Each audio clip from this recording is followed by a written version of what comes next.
দেশের বিভিন্ন জেলায় সংখ্যালঘুদের উপাসনালয় রক্ষায় তৎপর সেনাবাহিনী। এছাড়া পাহারা দিচ্ছেন বাংলাদেশ ইসলামী ছাত্র আন্দোলন, মাদ্রাসা শিক্ষক, শিক্ষার্থীরা।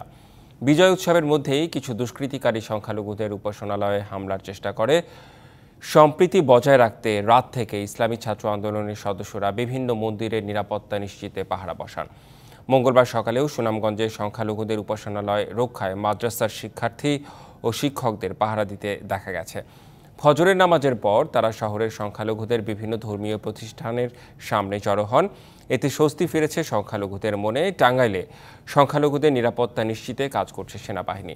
বিভিন্ন ধর্মীয় উপাসনালয় পরিদর্শনে গিয়ে সেনাবাহিনীর ১৯ পদাতিক ডিভিশনের জিওসি মেজর জেনারেল মাসিহুর জানান, শুধু সংখ্যালঘু নয়, সবার নিরাপত্তায় তৎপর আছেন সেনা সদস্যরা।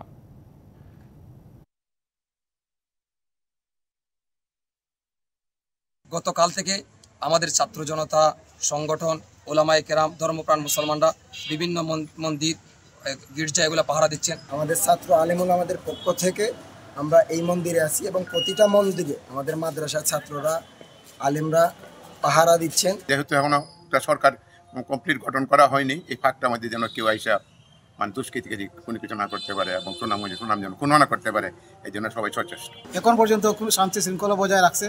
আর আমরা দীর্ঘ 20-30 বছর ধরে সুনামগঞ্জ থাকি, এই ধরনের কোনো ঘটনা পাইনি।